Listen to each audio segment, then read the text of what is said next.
हमें सत्संग सुनने को मिल रहा है, ये विशेष कृपा। इस पर भी विशेष कृपा कि हमारी बुद्धि भजन करने के लिए सब कुछ त्यागने के लिए तैयार है। विशिष्ट कृपा, हमारी बुद्धि अब कह रही कि छोड़ो सब कुछ, भजन में लगो, भजन में लगो। इस सुअवसर को हाथ से मत जाने देना, नहीं तो कृपा का अपमान करने वाला केवल पछताता ही पछताता है। ये अहेतुकी कृपा हो गई है। तुम बड़े भाग्यवान हो, अगर तुम्हारा मन श्री प्रिया प्रीतम के भजन में लग रहा है तो तुमसे बड़ा कोई राजा नहीं है। दुखी मत हो। और जिनका भजन में मन नहीं लगा, भोगों में लगे, उनसे बड़ा कोई कंगाल नहीं, चाहे कोई कितना भी बड़ा धनी जमींदार, चाहे जितना बड़ा पदाधिकारी हो। यदि भगवान से विमुख है, धर्म से विमुख है, अधर्माचरण करता है और खूब ऐश्वर्य वैभव, तो उससे बड़ा कोई भिखारी नहीं, क्योंकि हाथ में कुछ नहीं लगेगा पाप के सिवा। आज तुम्हारा वास कमजोर है, तुम्हारे खान पान की व्यवस्था कमजोर है, तुम्हारा कोई साथ नहीं दे रहा है, संपत्ति भी नहीं है, लेकिन तुम प्रिया प्रीतम का नाम जब कर रहे हो तो कह रहे तुमसे बड़ा कोई राजा नहीं है, तुम बहुत बड़े धनी हो। देख लेना समय पर जब ये फसल अपना रंग दिखाएगी। भजन में तुम्हें कुछ त्याग करने के लिए हम नहीं कह रहे हैं। तुम जो काम करते हो धर्म पूर्वक करो, जो काम करते हो प्रभु को समर्पित कर दो, और नाम जप करते रहो। शरीर को सेवा का साधन बना दो, मन को सुमिरन में लगा दो। आप देख लेना, अगर अहंकार नहीं करोगे तो तुम्हारा बेड़ा पार हो जाएगा।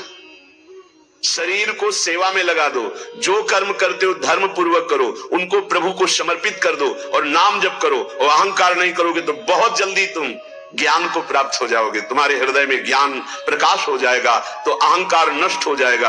अहंकार नष्ट होते ही भगवत तत्व का बोध हो जाता है। देखो, तुम्हें कहीं भागने की जरूरत नहीं है। मन की दिशा जो भोगों की तरफ है, उसे मोड़ करके प्रभु की तरफ लगानी है। तुम्हें जो ही प्रभु की तरफ अपने मन को, अपने मुख को मोड़ा, तो बिना साधन किए करोड़ों जन्मों के पाप नष्ट हो जाते हैं।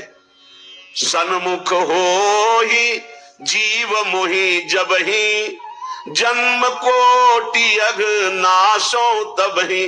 जे ही जीव भगवान के सन्मुख हुआ, मन को मोड़कर प्रभु की तरफ किया, राधा राधा, करोड़ों जन्मों के पाप नष्ट होने लगते हैं। जिनका भोगों की ओर मन है, चिंता, शोक, भय, दुख, जन्म, मृत्यु, ये नहीं हटेगा। चाहे जितना रुपया जमा कर लो, चाहे जितना भोग भोग लो, चिंता, शोक, भय, मृत्यु, ये तुम्हें सताते रहेंगे। नरक के निंदनीय गर्त में तुम्हें गिरना पड़ेगा, महान दुख भोगना पड़ेगा। इसलिए तुम पर भगवान की कृपा हो गई है। मनुष्य शरीर, सत्संग, भजन की महिमा।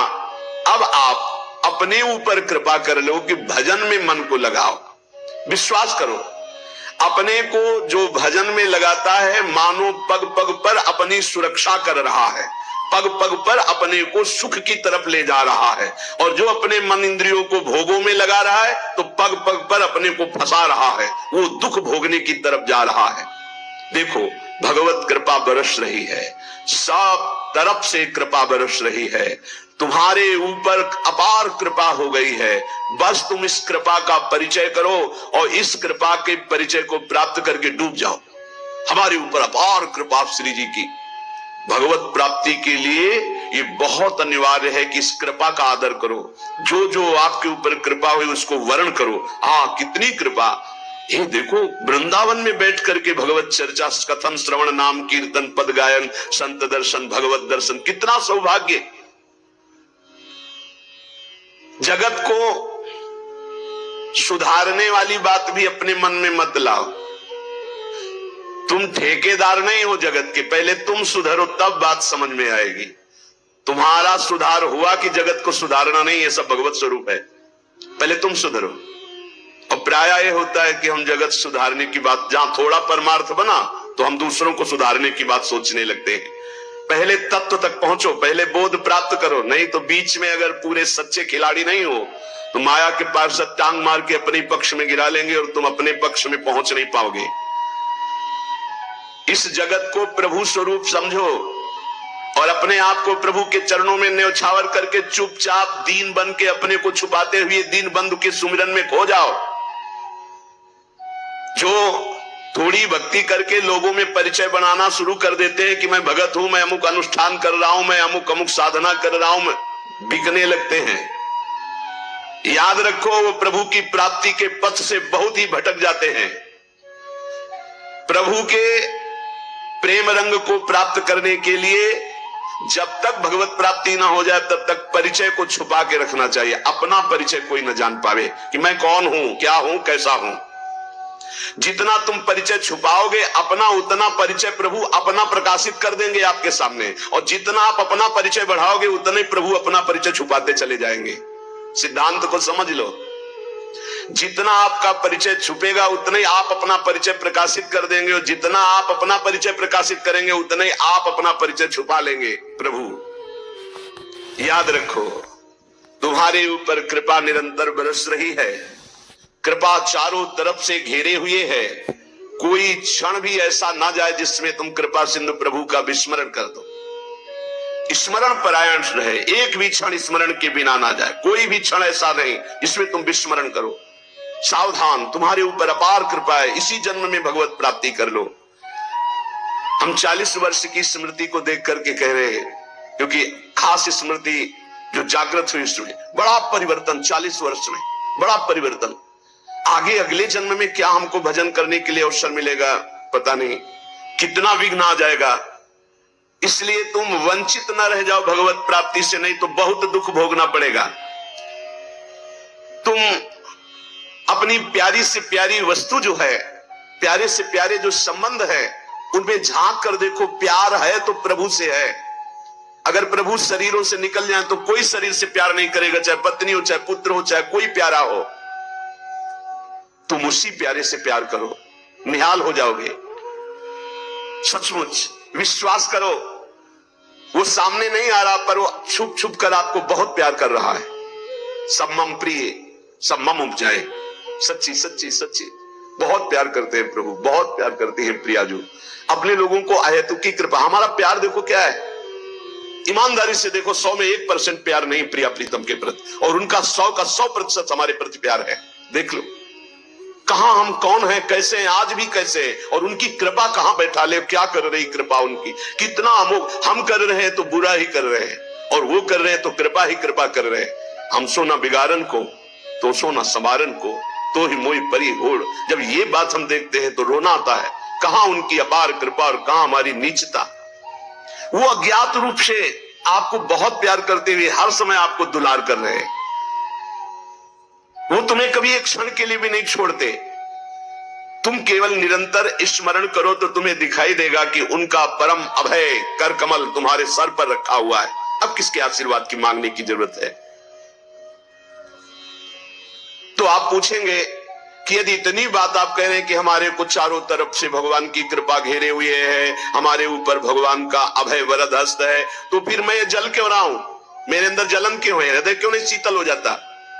दिन रात हृदय में शोक है, विषाद है, चिंता है, आग की तरह जल रहा है, चैन नहीं मिल रही है। ये क्या कृपा है आपकी? ये क्या आपका अभय वरद हस्त है?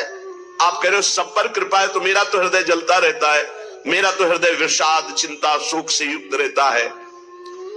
तो उत्तर ये है, ना आग है ना जलन है, तुम समझ नहीं पा रहे हो। तुम्हारी उल्टी सोच की जलन है, तुम्हारी उल्टी समझ के कारण ये जलन है। अगर समझ जाओगे तो निहाल हो जाओगे। तुम्हारी उल्टी चाल है, दुख की तरफ चल रहे हो, असत का चिंतन कर रहे हो, जो जलन है उसका चिंतन कर रहे हो, उसमें फंसे हो इसलिए जल रहे हो। क्या होगा? इतनी संपत्ति से क्या होगा? इतना हो जाए तो आज तक कोई ऐसा मिला हो कि हाथ उठा के भगवान से कह दिया हो कि बस अब मत देना, संपत्ति हमारे लिए पर्याप्त है? कभी नहीं। 100 तो हजार, हजार तो लाख, लाख तो 10 लाख, 10 लाख तो करोड़, करोड़ से अरब, अरब से खरब, कितना मर जाओगे एक चवन्नी तुम्हारे हाथ नहीं जाएगी, 25 पैसे हाथ नहीं जाएंगे। बस ये सोच तुम्हारी तुम्हें नरक ले जाएगी, तुम्हारी दुर्गति कर देगी। यही तुम्हारे जलन का कारण है। जलन का कारण भगवान नहीं है, जलन का कारण और कोई व्यक्ति नहीं है। जलन का कारण आपकी सोच है, आपका चिंतन है, आपका भाव है। इसी भाव को, जो मलिन भाव है, भगवत भाव में लगा दो, अभी आनंद में डूब जाओगे। आपका चिंतन। 2 ब्राह्मण बैठे हुए थे पास, एक भगत आया, उसने कहा आज हमें 2 ब्राह्मण भोजन कराने, आप चलेंगे? बोले हाँ हाँ। गए, अच्छे से भोजन पाया, बाहर निकले, 11-11 रुपया देके पैर छुआ। तीसरा ब्राह्मण दूर खड़ा देख रहा था, तो एक ब्राह्मण मुस्कुरा रहा था जो प्रसाद पाके आया था, और दूसरा जल रहा था। तीसरे ब्राह्मण ने पूछा कि आप मुस्कुरा क्यों रहे? तो कहा यार आज तो भोजन की भी व्यवस्था नहीं थी, भगवान ने कितनी कृपा की, भोजन भी मिला, 11 रुपया दक्षिणा मिली। दूसरे से कहा आपका चेहरा उदास है, आप जलन से युक्त क्यों है? यार हमने सोचा था 51 रुपया देगा, 11 दिया, तो 40 का तो घाटा हो गया ना, इसलिए चल रहा हूं। अब उसमें बोलो भगवान की क्या कमी है? भगवान ने दोनों को भोजन दिया, 11-11 दक्षिणा दी, उसका भाव उसको जला रहा है, उसका चिंतन उसको जला। एक खुश है कि भोजन भी मिला, 11 रुपया मिले, एक नाराज है, जल रहा है कि 51 तो देता, 40 का घाटा हो गया, हृदय में जल रहा है। ये जलन, ये शोक, ये चिंता, ये विषाद तुम्हारे चिंतन से है, तुम्हारी गलत दिशा से है, तुम्हारे गलत आचरणों से है। भगवान की कृपा आप पर है, पर आप गलत दिशा जा रहे हैं, आप गलत चिंतन कर रहे हैं, आपका गलत भाव है, इसलिए आप शोक, विषाद, चिंता, भय आदि में हैं। तुम्हारा ज्ञान अज्ञान ही है, क्योंकि तुम दुख को सुख मानकर भोगने के लिए दुख की तरफ जा रहे हो। इस संसार में जिसको कहीं कुछ भी अच्छा लग रहा है, कोई भोग, कोई व्यक्ति, कोई उत्पाद, कोई वस्तु, वो अज्ञान ही है। दुखालयम शाश्वतम बोर्ड लगा दिया भगवान ने, यहां नाशवान सब कुछ है जो कुछ भी आपके पास है, और सब दुख देने वाला है परिणाम में। वर्तमान में तो तुम्हें सुखद लगेगा, लेकिन परिणाम में दुख देने वाला यहां सब कुछ है। जो दिखाई दे रहा है वो है नहीं, जो है वो दिखाई नहीं दे रहा, यही माया का कार्य है। इसलिए तुम्हारी सुख की कामना तुम्हें दुख दे रही है। तुम्हारे हृदय में जो ये भाव बैठ गया है कि हम रुपया से, पद से, भोगों से, नाना प्रकार की सामग्री अगर हम मन चाहे मिल जाए तो मैं सुखी हो जाऊं, कभी सुखी नहीं होगे। अगर मिल भी जाए तो कभी सुखी नहीं हो सकते, क्योंकि तब लग कुशल न जीव को सपने हु मन विश्राम, जब लग भजत न राम को शोक धाम तज काम। जब तक शोकों के धाम, कामनाओं का त्याग कर भगवान का भजन नहीं होगा, तब तक शांति नहीं मिल सकती, स्वप्न में भी मन को। ये जो सृष्टि दिख रही है ये ऐसी है नहीं, ये अविद्या के कारण दिख रही है, ये ब्रह्ममय है, ये भगवत स्वरूप है। भगवान गीता जी में कह रहे हैं वासुदेवा सर्वमिति समात्मा सुदुर्लभा। जो महान आत्मा ऐसा देखता है कि सब भगवान, केवल भगवान, पूरे के पूरे भगवान, मत्ता पर तरन्नान्यत किंचित अस्ति धनंजय, किंचन मात्र कुछ और नहीं, वो भगवान की कृपा से परमानंद में डूबता है। चलो, यदि तुम नहीं सुधर सकते, नहीं छोड़ सकते, तो जो होता है होने दो, तुम नाम को पकड़ लो। तुम्हारे रोकने से न मन रुक रहा है, न इंद्रियां रुक रही, न बुरे आचरण रुक रहे हैं। छोड़ो, रोकने की बात छोड़ो, पकड़ो, नाम को पकड़ो। राधा राधा राधा। अपने आप घृणा ना हो जाए तो हमसे बता देना, अपने आप घृणा हो जाएगी, पक्का हो जाएगी। बड़े बड़े विषयी पुरुषों को ऐसी घृणा हुई कि जीवन में लौटकर कभी भोगों की तरफ नहीं देखा, जीवन में लौट करके। ऐसे आसक्त भोगी पुरुष, और जिस समय नाम का कृपा प्रसाद चढ़ा तो लौट करके नहीं देखा उन भोगों की तरफ। तुम तो बस अपने मंगलमय प्रभु के चिंतन में चित्त को जोड़ दो, फिर देखो कैसा परिवर्तन होता है। तुम किसी स्थिति की खास कल्पना मत करो, निश्चिंत हो जाओ। तुम नाम के जपने में चित्त को जोड़ दिया तो ऐसे सुख के प्रवाह में पड़ोगे, तुम्हें पता ही नहीं है कि कितना सुख नाम जापक को मिलता है। अगर नाम जप नहीं करोगे तो तुम्हें पता है तुम सुख के लोभ में ऐसे भयानक जगह गिरने जा रहे हो जहां से तुम्हें केवल केवल हरि बचा सकते हैं, दूसरा नहीं। बड़ा सुंदर दिखाई दे रहा है, बड़ा लुभावना सुखद दिखाई दे रहा है, लेकिन भगवान से विमुख होकर जब इसको भोगने जाओगे तो ऐसा फंस जाओगे कि निकलना मुश्किल हो जाएगा। संसार एक ऐसा सुहाना दलदल है जिसमें जानबूझ के जाके फंस जाया जाता है। दलदल का मतलब होता है ऊपर से एकदम सूखी पपड़ी, ऐसा लगता है कि बिल्कुल आप थल में आराम से चले जाइए, कहीं कोई परेशानी, और जो ही गए फिर गले तक गए, एकदम रबड़ी जैसा वो मिट्टी होती, धंसते चले जाओ। ऐसा दुखद, ऐसा चिंता, शोक, जलन वाला संसार इतना सुहावना बना है माया से कि जानबूझ करके हम इसमें कूद जाते हो, जलते रहते हैं। चिंता, शोक, भय, ईर्ष्या, द्वेष, काम, क्रोध, लोभ, मोह, मद, मत्सर एक है। ये सब तुम्हें जला देंगे यदि नाम जप नहीं करोगे। इसीलिए हर प्रश्न का उत्तर नाम जप है, क्योंकि साप का बल नाम में ही प्रकट होता है। इस दुख से तुम कभी अलग नहीं हो सकते। ये दुख तुमसे कभी अलग नहीं हो सकता। ये जलाएगा जब तक भजन नहीं करोगे। इसलिए भजन करना सर्वोपरि बात समझ लो। अगर समझ में आ रही हो तो समझ लो, केवल इतना समझ लो, तुम नाम को पकड़ लो, नाम सबसे छुड़वा देगा आपको। एक जन्म स्वांग ही कर लो भक्ति का। झूठा खेले साचा होए, झूठा शुरू कर दो। ये हमारा भाव तो नहीं बनता, हमारी भक्ति तो नहीं, पर कहा है तो राधा राधा शुरू करते।